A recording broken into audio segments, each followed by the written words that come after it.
திரு H ராஜா மீது இந்த சிறப்பு நீதிமன்றத்தில் வழக்கு நடைபெற்றது. திரிபுராவில் லெனின் சிலை உடைக்கப்பட்டது போல் நாளைக்கு தமிழகத்திலும் அப்படின்ற ஒரு பதிவிட்டிருந்தார்.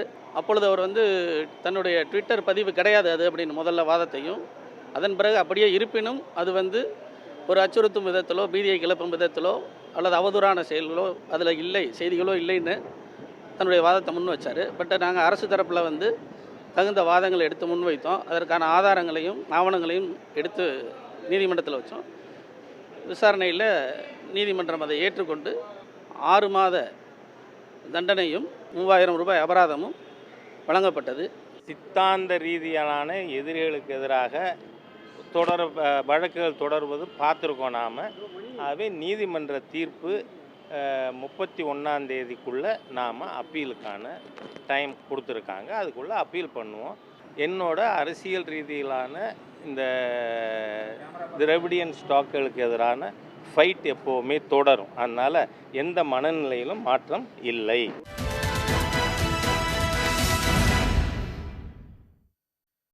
வணக்கம், இது கேள்விக்களம். கடந்த 2018 போது திரிபுராவில் லெனின் சிலை உடைக்கப்பட்டது போல தமிழ்நாட்டில் பெரியாரின் சிலை உடைக்கப்படும் என்று தற்போதைய தமிழ்நாடு பாஜகவின் ஒருங்கிணைப்பு குழு தலைவர் எச் ராஜா பதிவிட்டது தமிழ்நாட்டில் பெரும் கொந்தளிப்பை ஏற்படுத்தியிருந்தது.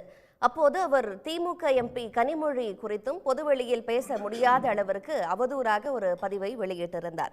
இந்த இரு வழக்குகளிலும் இன்று சிறப்பு நீதிமன்றம் தனது தீர்ப்பை வழங்கியிருக்கிறது. எச் ராஜா குற்றவாளி என்று அந்த தீர்ப்பில் குறிப்பிட்டிருக்கிறது. தலா 6 மாத காலம் சிறை தண்டனை விதிக்கப்பட்டிருக்கிறது. தற்போது மேல்முறையீடு செய்வதற்கு ஏதுவாக தண்டனை நிறுத்தி வைக்கப்பட்டிருக்கிறது. எச் ராஜாவும் சொந்த ஜாமீனில் வெளியே வந்திருக்கிறார். அவர் வெளியே பேசும்போது தன் மீதான வழக்குகள் அரசியல் பழிவாங்கல் நடவடிக்கைகள் என்று குறிப்பிட்டிருக்கிறார். மேலும் டிராவிடியன் ஸ்டாக்ஸ் மீதான போராட்டம், அவர்களுக்கு எதிரான போராட்டம் தொடரும் என்றும் எச் ராஜா குறிப்பிட்டிருக்கிறார். இந்த சூழலில்தான் பெரியார் சிலையை உடைப்பதாக பேசிய எச் ராஜாவுக்கு 6 மாதம் சிறை, அவதூறு பதிவை எச் ராஜா வெளியிட்டது நிரூபணம் என்று நீதிபதியும் குறிப்பிட்டிருக்கிறார். சிறப்பு நீதிமன்றத்தின் அதிரடி தீர்ப்பு அவதூறு பேச்சுகளுக்கு எச்சரிக்கை மணியா என்ற கேள்வியோடு இன்றைய கேள்விக்களம் பயணிக்க இருக்கிறது.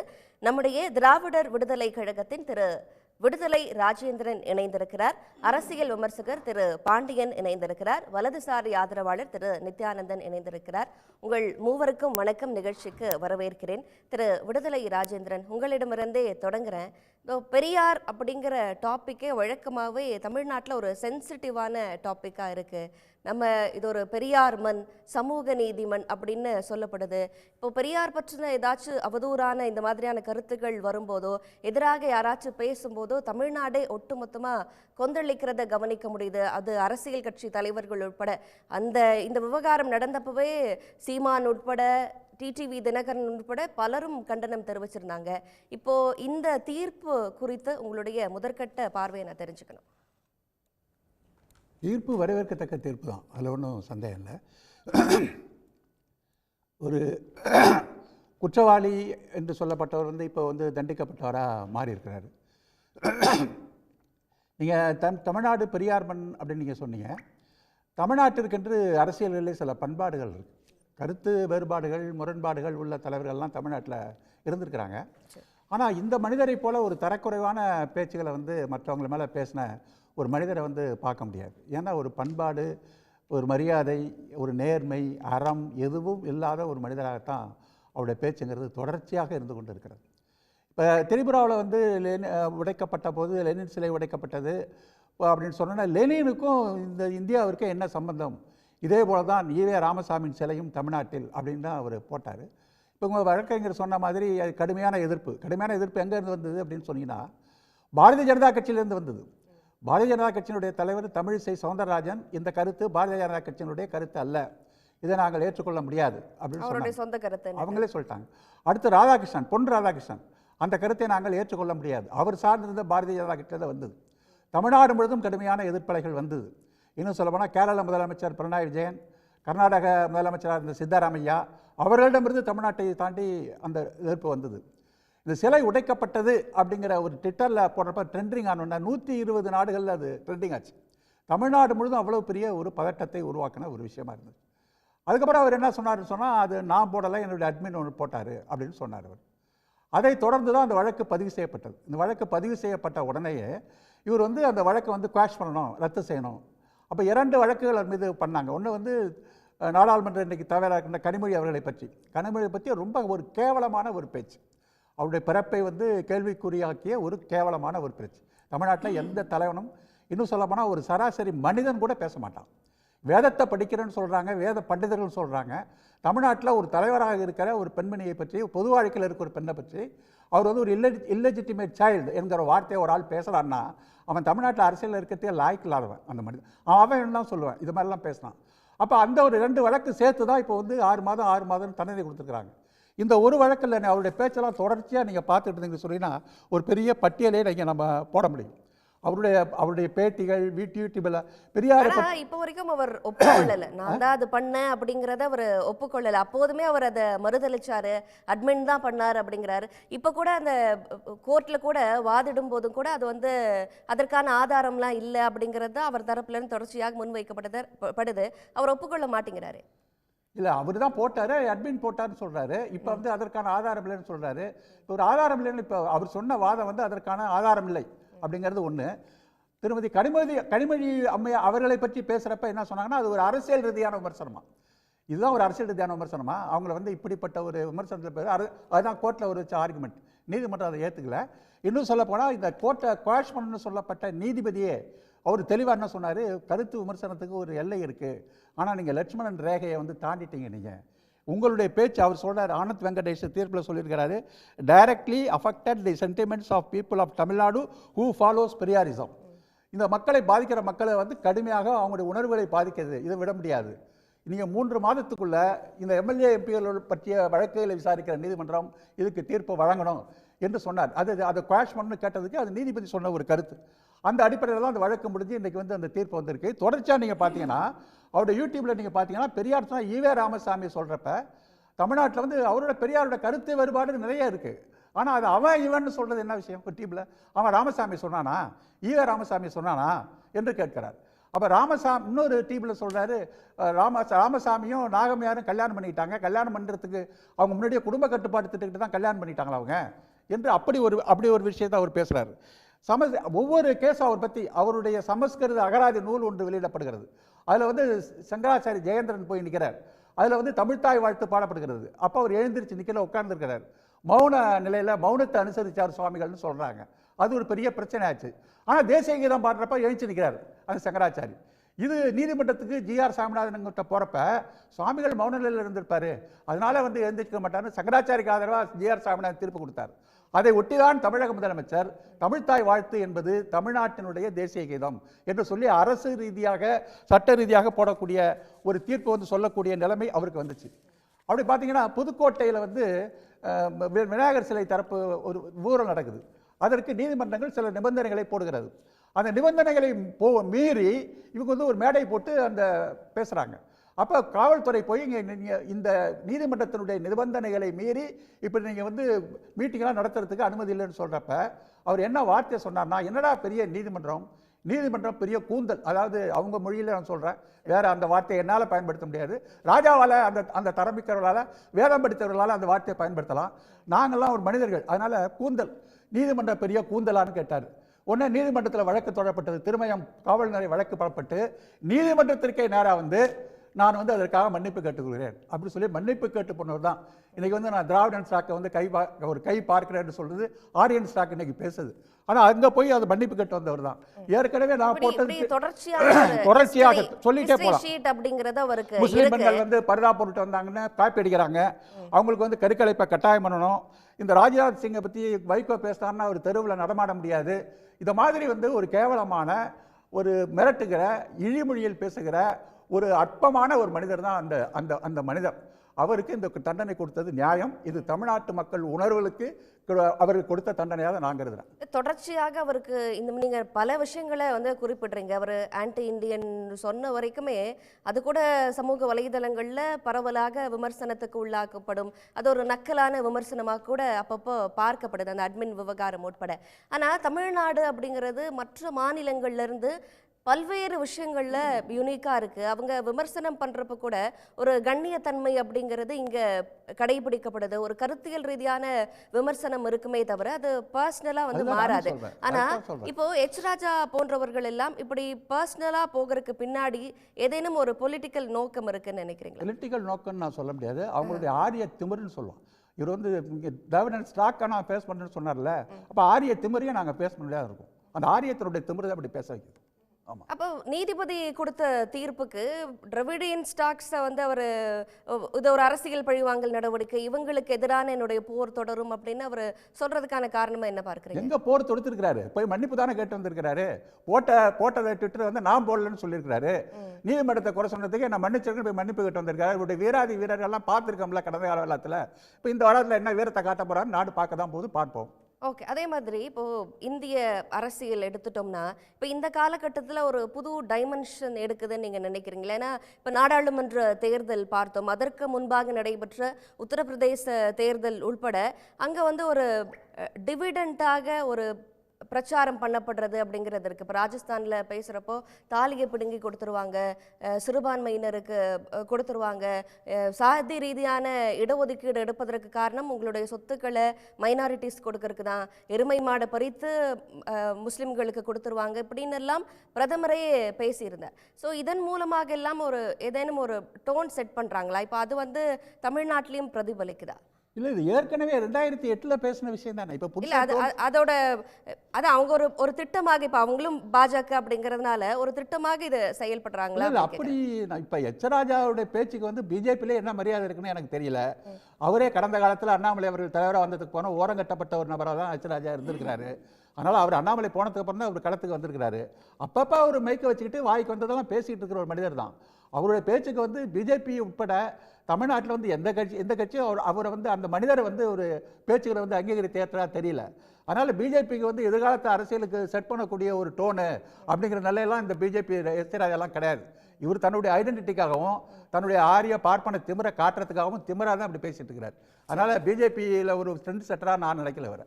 அதே மாதிரி இப்போ அனானிமஸாக நிறைய இப்போ சமூக வலைதளங்கள் எடுத்துக்கிட்டோம் அப்படின்னா யாரோ வந்து கமெண்ட்ஸ் போடுறது, அவதூறாக பேசுறது அப்படிங்கிறது ரொம்ப நார்மலாக இருக்குது. அது சாதாரணமாக இருக்கிறப்போ பிளாக் பண்ணிட்டு போயிடலாம். ஆனால் ஒரு கட்சியோட இப்போ தேசிய செயலாளராக இருக்கிறார் 2018 எச் ராஜா. இப்போ வந்து ஒருங்கிணைப்பு குழு தலைவராக இருக்கிறார். ஒருங்கிணைப்பு சும்மா டெம்பரரி தானே. அவர் அண்ணாமலை போறவளே இருந்தார் ஒருங்கிணைப்பு. அவர் ஒருங்கிணைப்பு அவருக்குன்னு ஒரு பொறுப்பு இருக்கு இல்லையா கட்சியில இருந்து. அப்போ அவர் வந்து இப்படியான ஸ்டேட்ஸ்மென்ட்ஸ் விடுறப்போ ஒரு ஆல் இந்தியா லெவல்ல இருந்து அவருக்கான எதிர்ப்பு பாஜகக்குள்ள இருந்து தமிழ்நாட்டில் பொன் ராதாகிருஷ்ணன், தமிழிசை சவுந்தரராஜன்லாம் எதிர்க்கிறாங்க. ஆனால் மற்றபடி ஹைகமாண்ட்ஸ் யாரும் எதிர்ப்பு அப்படியெல்லாம் எதுவுமே பதிவு இல்லை. அப்போவே வந்து உங்களுக்கு வந்து இந்த சம்பவம் கூப்பிட்ட உடனே எச் ராஜா வந்து டெல்லியில் கூப்பிட்டாங்க. தமிழிசை வந்து எங்களுக்கு சம்மந்தம் இல்லைன்னு சொல்லிட்டாரு. பொன் ராதாகிருஷ்ணன் டிசன்ட் கருத்து தெரிவிச்சிட்டாரு. உடனே எச் ராஜாவை டெல்லியில் கூப்பிட்டு வச்சு அமித்ஷா பேசினார். அப்பயே வந்து இவருடைய டிசாட்டிஸ்ஃபேக்ஷன் வந்து கட்சி அவங்களுக்கு தெரிவிச்சது அப்படிங்கிறதுக்கான அறிகுறிகள் அப்பயே தென்பட்டது. அதுக்கப்புறம் அவருக்கு தேசிய செயலாளர் பதவியிலிருந்து பிஜேபி தூக்கிடுச்சு. அவர் எந்த பதவியும் இல்லாமல் தான் இருந்திருக்கிறார். பெரிய இதெல்லாம் வந்து தமிழ்நாட்டில் வந்து பிஜேபி ஒரு மைனஸை உருவாக்குறது தான். அதெல்லாம் பிஜேபி மைனஸா இவர் வந்து தன்னுடைய பார்ப்பனிய சித்தாந்தத்துக்கு பார்ப்பனியத்துக்காக பிஜேபி இவர் பயன்படுத்த பார்க்குறாரு. இன்னொரு செக்ஷன் பிஜேபியில் வந்து நாங்கள்லாம் வந்து பிற்படுத்தப்பட்டவருடைய கட்சி, பிற்படுத்தப்பட்டவர்களாக இருக்கிறோம் அப்படிங்கிற ஒரு வேஷத்தை கட்டினாதான் தமிழ்நாட்டில் வந்து நமக்கு கால் உண்ட முடியும்னு இன்னொரு செக்ஷன் வந்து அண்ணாமலை போன்ற செக்ஷன்லாம் செஞ்சுட்டு இருக்கு. அப்போ இந்த பிராமின் லாபி எல்லாம் போகிற அண்ணாமலை இந்த பூரா சுத்தமாக ஓரம் கட்டிட்டாரு.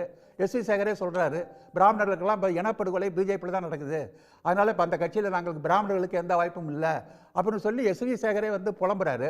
அப்போ அண்ணாமலை வந்து தமிழ்நாட்டில் வந்து இந்த பிராமின்ஸ்லாம் வச்சுக்கிட்டு பிஜேபி வளர்க்க முடியாது, பிற்படுத்தப்பட்டவருடைய முகமுடைய போட்டுக்கிட்டு தான் வளர்க்க முடியும்னு அவர் பண்ணுறாரு.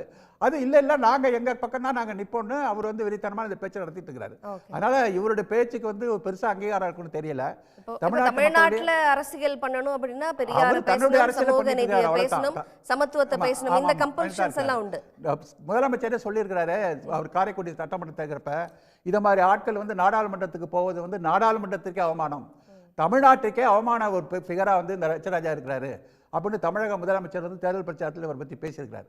ஆக தமிழ்நாட்டு மக்களுடைய ஒருமித்த கருத்து வந்து இந்த எச் ராஜாக்கள் போன்ற நாங்கள் திராவிட ஸ்டாக்கை எதுக்க போகிறோம்னு சொல்லிட்டு இருக்கிற அந்த ஆரியன் ஸ்டாக்குகளுக்கெல்லாம் ஒரு குப்பைக்கான மரியாதை தமிழ்நாட்டில் கொடுப்பாங்க. நீ பேசிட்டே இருந்துன்னு சொன்னால் பிஜேபியை நீங்கள் காலி பண்ணிட்டு போக போகிறீங்க, அவ்வளோதான் நடக்க போகுது. திரு நித்யானந்தம், உங்களுடைய பார்வை என்ன இந்த தீர்ப்பையொட்டி? இப்போ அந்த குற்றச்சாட்டு அவதூறு பதிவு எச் ராஜா தான் வெளியிட்டாங்க அப்படின்னு நிரூபணம் ஆயிடுச்சு அப்படின்னு நீதிபதியும் குறிப்பிடுறார். இந்த தீர்ப்பையொட்டி உங்களுடைய முதற்கட்ட பார்வை?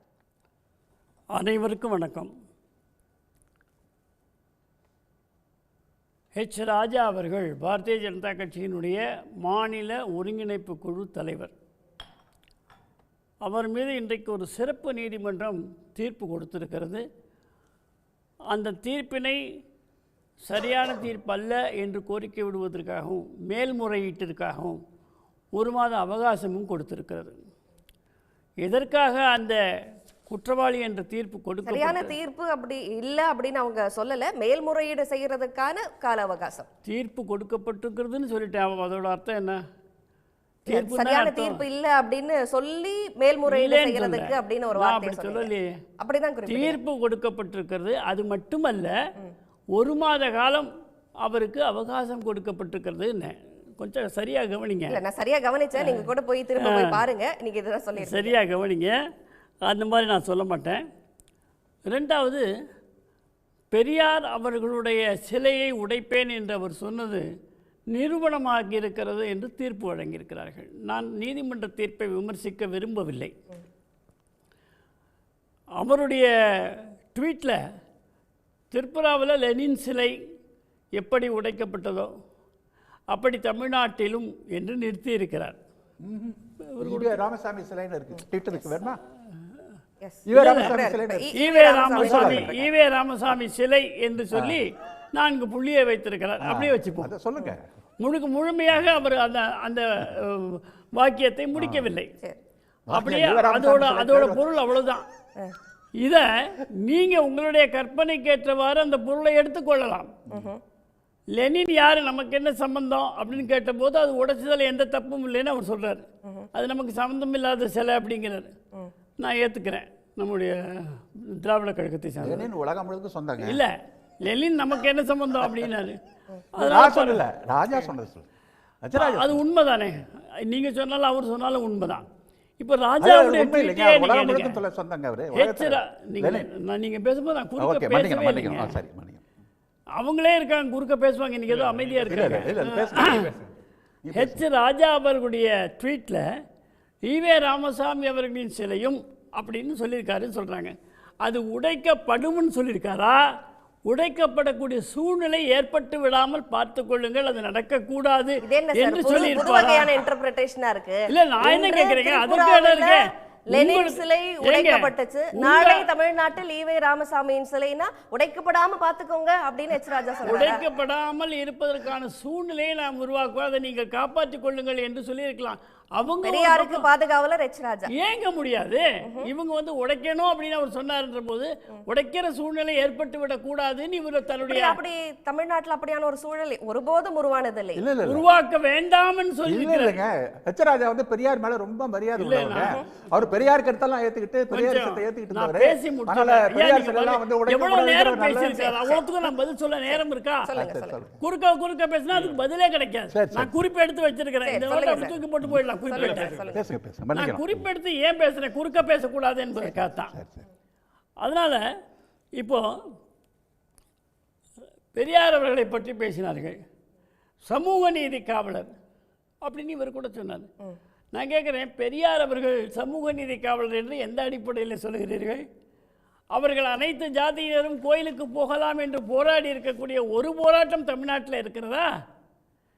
ஆனால் மீனாட்சி அம்மன் கோயிலில் அழைத்து சென்றவர் இவர்கள் சொல்கிற அந்த பார்ப்பனர், ஆரிய பார்ப்பனர் வைத்தியநாத ஐயரும் அவருக்கு துணையாக முத்துராமலிங்க தேவர் ஐயா அவர்களும் சேர்ந்துதான் அனைத்து ஜாதியினரும் உள்ளே அழைத்து சென்றார்கள். ராஜாஜி அவர்கள் தான் அனைத்து ஜாதி உள்ளே அழைத்து செல்ல வேண்டும், தீண்டாமை கூடாது என்று சட்டம் இயற்றியவர் முதலமைச்சராக இருந்த பொழுது. ஆனால் பெரியார் எத்தனை போராட்டங்களை நடத்தியிருக்கிறார் சமூக நீதிக்காக? கிடையாது. கிடையாதா? கிடையாது. ஒன்று சொல்லுங்க. நான் திரு விடுதலை ராஜேந்திரன் இதெல்லாம் குறிச்சு வச்சு பதில் சொல்வார்னு நினைச்சேன். குறிச்சு வச்சுக்கோங்க. இந்த கோயிலுக்குள்ள போறது அப்படிங்கிற போராட்டத்தை அனைத்து ஜாதியினும் சமமாக மதிக்கப்பட வேண்டும் கோயிலுக்குள்ள அப்படிங்கிறதுக்கு ஒரு போராட்டம் இங்கே நடத்திருந்தா தமிழ்நாட்டில் இந்த வைக்கம் போராட்டம்லாம் நீங்க கேரளா வைக்கம் தமிழ்நாட்டுல கேரளாவில் எடுத்துக்க மாட்டீங்க. காங்கிரஸ் நடத்தின போராட்டத்தில் இவர் காங்கிரஸ் தலைவராக இங்க இருந்தாரு, போனாரு. பெரியார் நடத்தின ப்ரோக்ராம் இல்ல, பெரியார் நடத்தின நிகழ்ச்சி அல்ல அது. அப்போ கேரளாவுக்கு ஒரு நிலைப்பாடு, தமிழ்நாட்டுக்கு ஒரு நிலைப்பாடு. இல்லைங்க. கோயில் நுழைவு போராட்டத்துக்கும் பெரியாருக்கும் எந்த அகில இந்திய தொடர்பும் இல்லையா? கட்சியில அகில இந்திய போராட்டம் ஒன்று நடக்கும்போது அண்டை மாநிலத்தினுடைய தலைவர்கள் பங்கேற்க வேண்டும், அழைப்பு கொடுப்பார்கள், பங்கேற்க வேண்டும். அந்த அளவிலே தான் பெரியார் பங்கேற்றார். ஆனால் அது உடனே அந்த சூட்டோடு தமிழ்நாட்டில் வந்து செய்திருக்கலாமே. எத்தனை செய்தார்? இறுதி வரை செய்யல. அதுக்கப்புறம் நான் அதிகமாக பேச விரும்பல. துணிவிலை ஏறியதற்கு அவர் சொன்ன காரணம், தமிழ்த்தாய் வாழ்த்து பாடியதற்கான சொல்லதுக்கு அவர் சொன்ன விமர்சனம் என்ன சொன்னார்? தமிழ்த்தாய் வாழ்த்து பாடும்போது நீங்கள் வந்து கடவுள் வாழ்த்து பாடுவதை கூடாது, அது மடத்தனம் என்று நான் சொன்னால், ஒரு பேயை விரட்டினால் இன்னொரு பேயை கொண்டு வந்து வைத்திருக்கிறீர்களே என்று முதலமைச்சர் கருணாநிதியை மேடையிலே வைத்து பேசியவர் தான் பெரியார். உண்டா இல்லையா? தமிழ்த்தாய் வாழ்த்தை இன்னொரு பேய் என்று சொன்னார். இந்த அளவிற்கு தான் பெரியார் தமிழை மதித்திருக்கின்றார்கள். தமிழ் காட்டுமிராண்டி பாஷை என்று சொல்லியிருக்கிறார். இன்னும் அதிகமாக உங்களுக்கு சொல்லணும்னு சொன்னால், அவர் சொன்ன கான்டெக்ஸ்ட் எல்லாம் வேற சார். உங்களுக்கு எது வந்து தோதா இருக்கோ அதை மட்டும் எடுத்து அப்படியே சொல்லிக்கிட்டு இருக்கீங்க. ஆமா, யாருக்கு என்ன தோதுருக்கோ அதான் சொல்லுவாங்க. எக்ஸாக்ட்லி. இப்போ இவ்வளவு நேரம் அவர் என்ன பேசினாரு? இல்ல, நான் எச் ராஜா பத்தி தான் பேசுறேன். நீங்க எச் ராஜா பத்தி பேசவே ராஜா மாட்டேங்கிறீங்க பத்தி நான் சார். எச் ராஜா பத்தி பேசுங்க சார். ஏன் சார் பெரியார் நீங்க பேசுறீங்க? எச் ராஜா பத்தி பேசும்போது நான் எச் ராஜா Topic- யாரை எதிர்க்கிறாருன்னு topic- எச் ராஜா தான் தெரியும். Topic sir. Topic எச் ராஜா தான் எச் ராஜா டாபிக். நீங்க என்ன சொன்னீங்கன்னா, எச் ராஜா வந்து பெரியார் சிலை வந்து தமிழ்நாட்டுல உடைக்கப்படுற ஒரு சூழல் உருவாகி கூடாது அப்படிங்கிற ஒரு கான்டெக்ஸ்ட்ல அவர் போட்டிருக்காரு அப்படின்னீங்க. ஆனா இப்போ பெரியார திட்டமும் செய்றீங்க. ஆமா, அவர் பெரியாரை போட்டதுனால தானம்மா அந்த வழக்கு. அப்போ அவர் பெரியாரை ஏன் போட்டாருன்னு சொல்ல வேண்டிய கடமை இல்லை. அவர் ராஜாவை சொல்லலாம், நான் பெரியாரை சொல்லணும். அதானே உண்மை.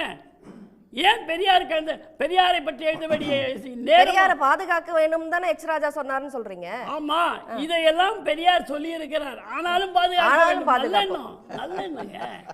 ஏன்னா ராஜாஜியோட சேர்ந்து 67 ஆட்சி அமைச்சவங்க குல்லூக பட்டர்னு ஒதுக்குனாங்க.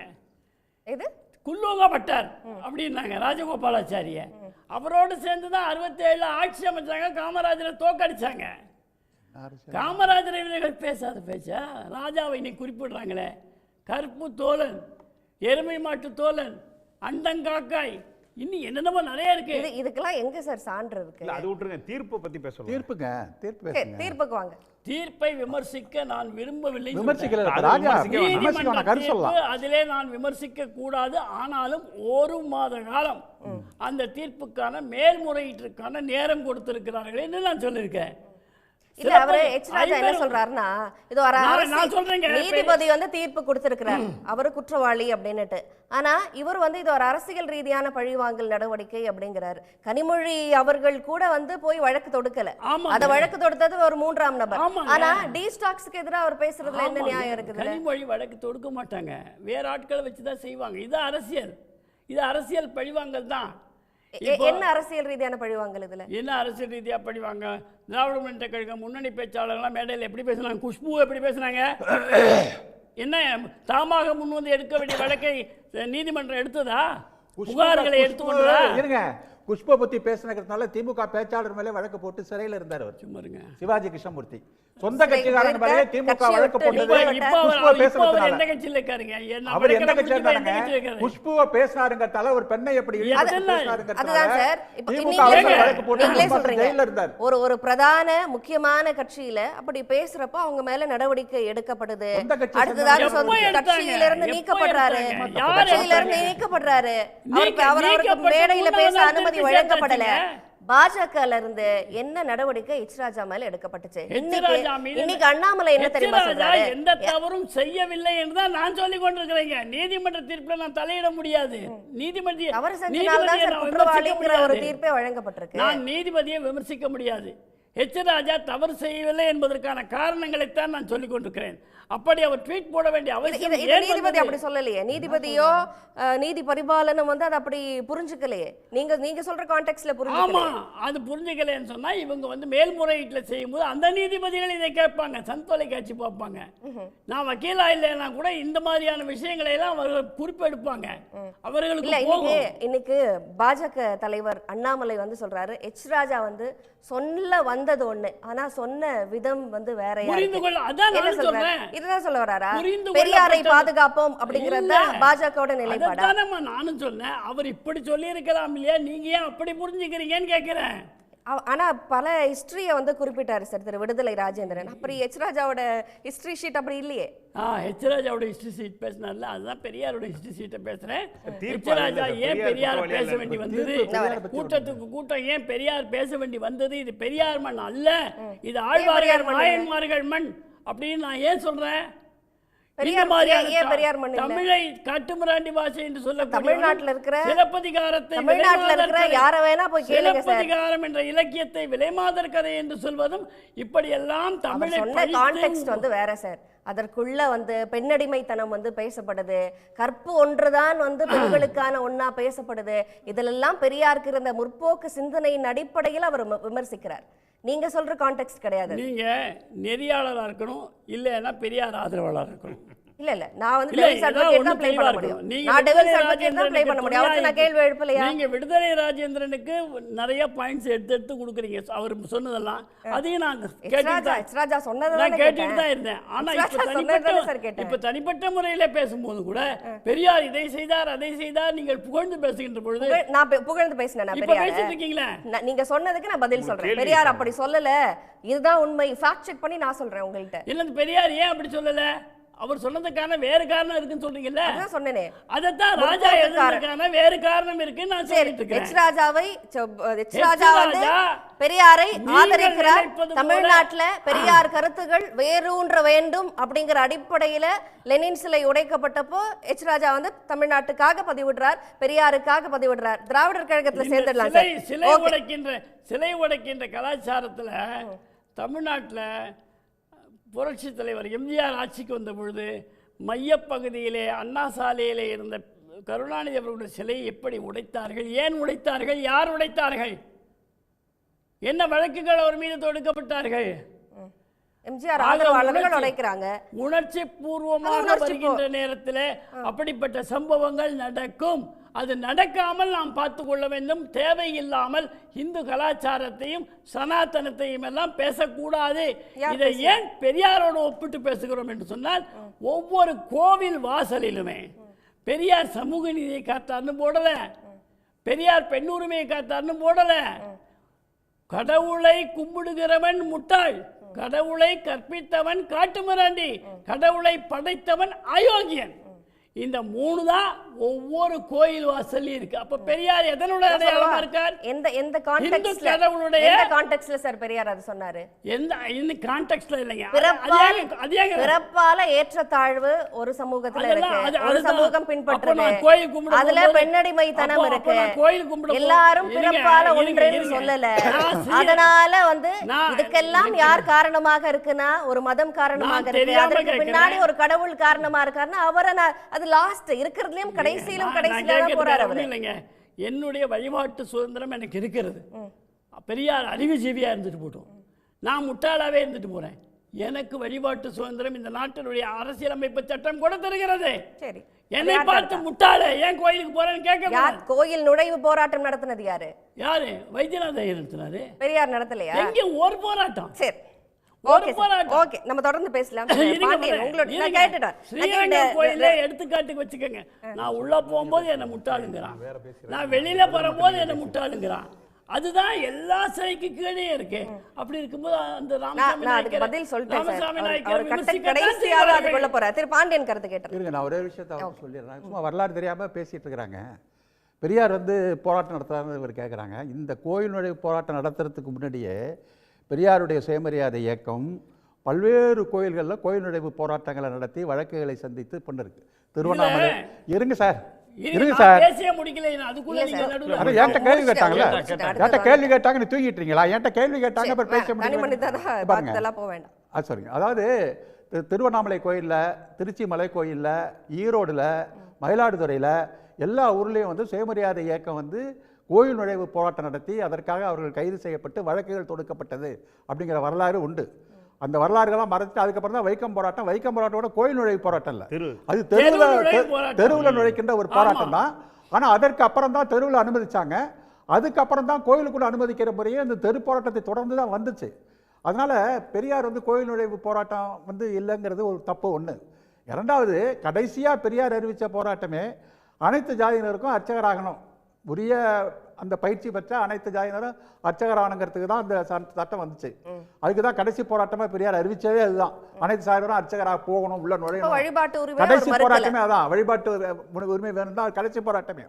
அதை சட்டம் போட்டாங்க தமிழ்நாட்டில் திமுக ஆட்சி. அப்புறம் சுப்ரீம் கோர்ட்டில் போய் தடை பண்ணாங்க.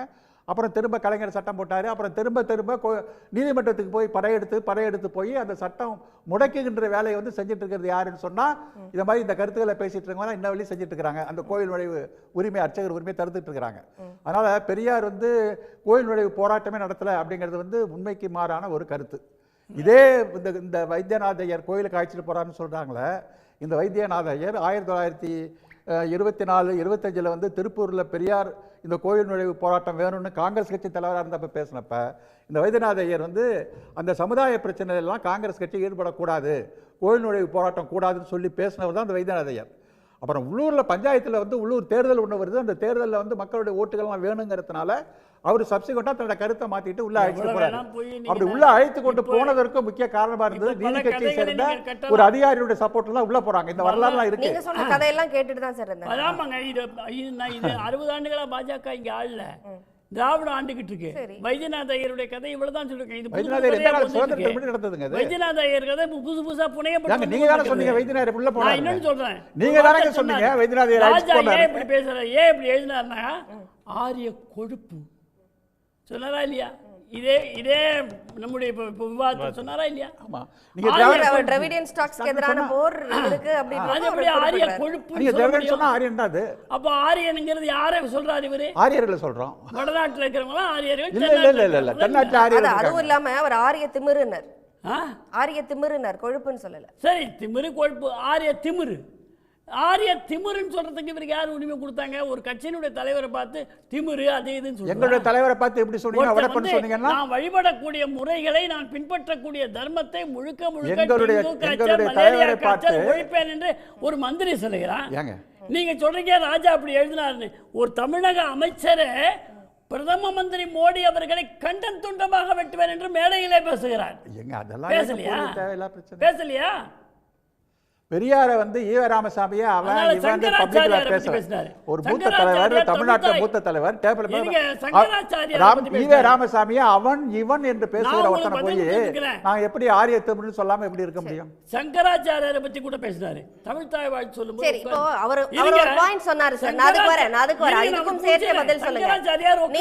நீங்க இப்ப என்ன சொன்னீங்கன்னா, எச் ராஜா வந்து பெரியாருக்கு ஆதரவா தான் வந்து போஸ்ட் போட்டாரு அப்படின்னு.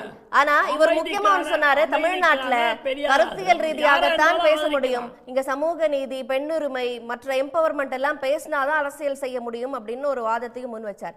அதன் அடிப்படையில் இப்ப எச் ராஜா பெரியாருக்கு ஆதரவான ஸ்டாண்ட் எடுக்கிறாரா? இல்ல, இருக்கலாம். அதை விடுங்க. நான் சொன்ன விஷயம் அதை விடாதீங்க. அந்த ட்வீட்ல அப்படி கூட புரிந்து கொள்ளலாம் அல்லவா? நான் பேசுறேங்க, வழக்குன்னு வந்தாச்சுன்னா நான் பேசுறேங்க. நான் பெரியார் என்ன செஞ்சாருன்னு சொல்ற போது அவர் என்ன வேணா எழுதிருக்கலாம். நான் பெரியார் என்ன சங்கராச்சாரிய அப்படிப்பட்ட பெரியார காக்க வேண்டிய பொறுப்பு எச் ராஜாக்கு இருக்கா? மனிதாபிமானம் தான், வேற என்ன. ஒரு பெரிய மனிதர், அவ்வளவுதான். வாய் கொழுப்பு இருந்தாலும் இப்படி சொல்ற மாதிரி பெரிய மனிதர், அவ்வளவுதான். நீ வேலைக்காரி கிட்ட கூட ஆங்கிலம் தான் பேசணும், தமிழ் பேசாதுன்னு சொன்னவர் தானே. இன்னி வந்து தமிழை நுழைப்பதற்காக நான் இந்தியை எதிர்க்கவில்லைன்னு சொன்னவர் தானே. வரலாறு தெரியாம பேசிட்டு இருக்காங்க. நீங்க இப்பெல்லாம் பேசுனீங்கன்னா பேச மாட்டோம். சும்மா வளராதீங்க சார். வரலாறு பெருசா பேசுங்க. ஒண்ணு தெரியாம அடிச்சு விடாதீங்க, உருட்டாதீங்க. பாண்டியன் கருத்தை கேட்கிறேன். சும்மா தப்பா துஷ்பிரயோகம் பண்ணிட்டு கான்டெக்ஸ்டோட பேசுங்க சார். கான்டெக்ஸ்ட் என்ன இருக்கு? சான்றோட பேசுங்க சார். காரணம் காட்டுங்க சார். அச்சராஜா தீர்ப்பை பத்தி பேசுங்க சார். அச்சராஜா பத்தி என்ன சொல்லிருக்காரு? அச்சராஜா தீர்ப்பு சொல்லுங்க. இந்த கதையெல்லாம் சொல்லாதீங்க. நான் சங்கராச்சாரியில இருந்து ஆரம்பம் பாப்போம் கதை, தெரியுமா? இந்த விவாதத்துல அவர் பேசுறதுதான். சங்கராச்சாரியார் உட்கார்ந்து இருந்தாரு, தேசிய கீதம் பாடும் போது எந்திரிச்சிட்டாரு அப்படின்னு குற்றம் சாட்டினாரு. குற்றம் சாட்டல, நடந்தது. அதுதாங்க அது என்ன குற்றம்? உட்கார்ந்தாரா இல்லையா? ஏன் சொல்றேன்? உட்கார்ந்தாரா இல்லையா? தமிழ்தாய் வாழ்த்த எழுந்து நிற்க வேண்டும் என்று எங்கேயும் சொல்லப்படவில்லை. தேசிய கீதத்தில் எழுந்து நிற்கணும் இந்த நாட்டில் சட்டம் இருக்கு. ஏன் சார் தியேட்டர்ல போய் தேசிய கீதம் பாடாரு நிக்காதவங்க எல்லாம் ஏன் வந்து போய் ஒரு இந்த நாட்டில் அதுக்கான சட்டம் இருக்கு. அப்படி அப்ப ஒருத்தருக்கு மட்டும் எக்ஸெப்ஷன், ஒருத்தருக்கு மட்டும் எக்ஸெப்ஷன் உண்டு. அதற்கு பிறகுதான் தமிழ்தாய் வாழ்த்து பாடுகின்ற பொழுதும் கூட நாம் நிமிர்ந்து நிற்க வேண்டும் அப்படிங்கிறது தமிழ்நாடு சட்டமன்றத்தில் அது ஒரு குறிப்பாக கொடுத்தார்கள். அவருக்கு சங்கராச்சாரியார் இப்போ சங்கராச்சாரியார் பாருங்க. திரு பாண்டியன், உங்களுடைய கருத்து? இந்த இதில் வந்து தமிழ்நாட்டை பொறுத்தவரை பெரிய வரலாறு இருக்குது. அதாவது 1951 முதல் அரசியல் சட்ட திருத்தத்துக்கு ஒரு தீர்ப்பு, அது வந்து தமிழ்நாட்டில் நடந்த மிகப்பெரிய போராட்டத்தினால் வந்தது. அதுக்கு அடுத்த தீர்ப்பு வந்து மிகப்பெரிய அளவுக்கு தீர்ப்பில் முக்கியமான ஒரு தீர்ப்பு வந்து சங்கர்ராமன் கொலை வழக்கில் ஜெயேந்திரர் வந்து தண்டனை பெற்று அதுக்கப்புறம் அடுத்த கோர்ட்டில் வேறு மாறிடுச்சு தீர்ப்பு. ஆனால் அந்த தீர்ப்பு வந்த பிறகு அது ஒரு முக்கியமான தீர்ப்பு. அதுக்கு அடுத்த தீர்ப்பு இன்றைக்கி கொடுத்துருக்க தீர்ப்பு. என்ன காரணம் அப்படின்னா இது வந்து ஒரு அவரே சொல்கிறாரு, இந்த திராவிடன் ஸ்டாக்கோட போராட்டம் தொடரும், நான் வந்து போராட போகிறேன்னாரு. நாங்கள் அதை வரவேற்கிறோம். அதில் எங்களுக்கு எந்த மாற்று கருத்து கிடையாது. ஏன் அப்படின்னு கேட்டால் 2000 வருஷமாக இந்த போராட்டம் நடந்துகிட்டு இருக்குது. ஆரிய திராவிட போராட்டங்கிறது நடந்துகிட்டு இருக்குது. இது இங்கே மட்டும் நடக்கலை. இப்போ மகாராஷ்டிரா தேர்தல் முடிஞ்சிருச்சு, இன்னும் 5 நாள் ஆகிடுச்சு, அங்கே சீஃப் மினிஸ்டர் வைக்க முடியல. அதுவுமே ஒரு ஆரிய திராவிட போராட்டம் அப்படின்றது என்னுடைய கருத்து.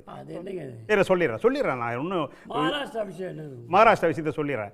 பட் பிஜேபி ஆமாம், அப்போ ஆரிய திராவிடன் ஸ்டாக்குன்னு சொல்லும்போது அது அந்த போராட்டம் தான். அந்த போராட்டம் 2000 வருஷமா இருந்துட்டு இருக்கு. இவர் சொன்ன தமிழ் காட்டு முராண்டி மொழின்னு சொன்னது அது ஒரு கான்டெஸ்ட்னு சொல்லியாச்சு. இருந்தால் கூட அதை வந்து நான் வாதத்துக்கு ஒத்துக்கிட்டே நான் சொல்கிறேன்.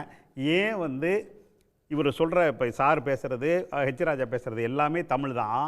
ஆனால் இவங்க தமிழை விட்டுட்டு எல்லா கோயில்லையும் ஏன் சமஸ்கிருதத்தை இன்னைய வரை வந்து இந்த மொழியாக வச்சுருக்காங்க, வழிபாட்டு மொழி.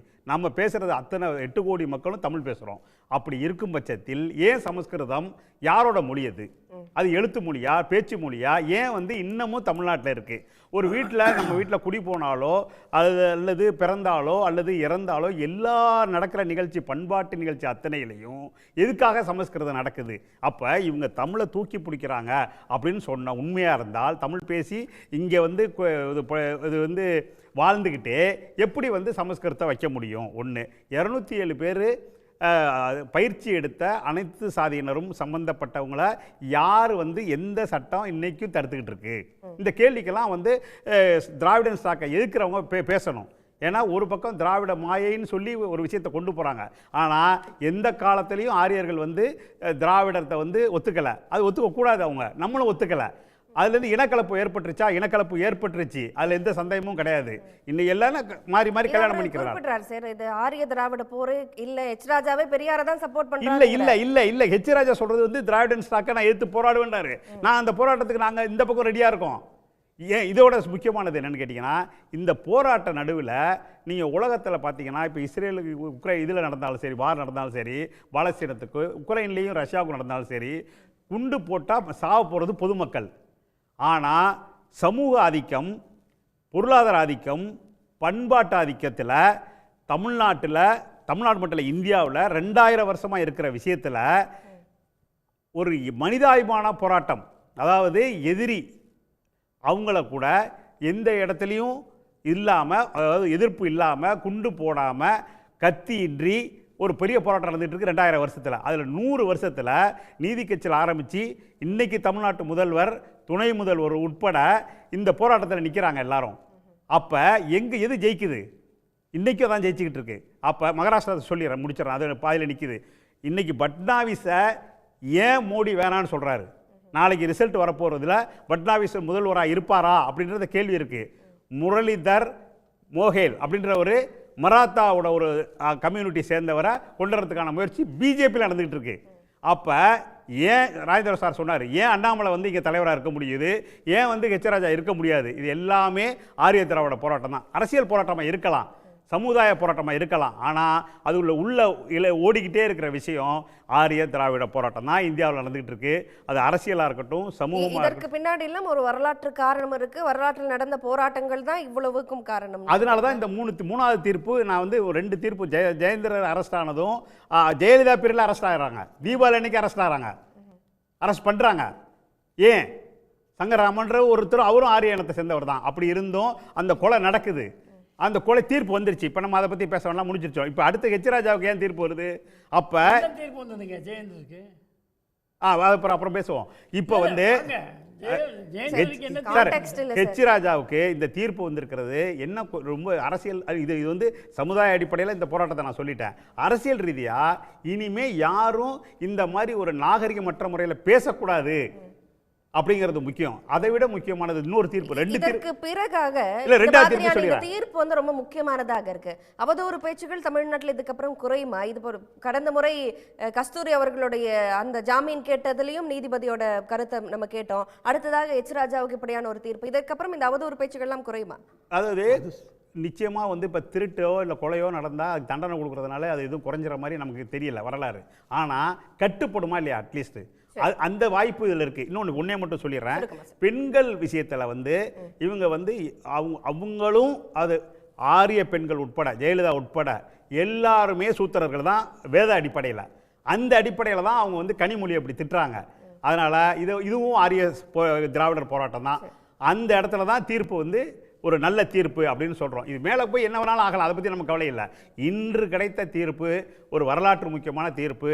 இது ஜெயேந்திரருக்கு அடுத்த தீர்ப்பு, இது வெற்றிகரமான தீர்ப்பு. இதை வரவேற்கிறோம். ஒரு 30 செகண்ட் நிறைவு பார்வையோட நிகழ்ச்சியை முடிக்கணும்னு நினைக்கிறேன். உங்களுடைய நிறைவு பார்வை. ஜெயேந்திரருக்கு என்ன தீர்ப்பு கொடுத்தாங்கன்னு கேட்டேன், பதில் வரல.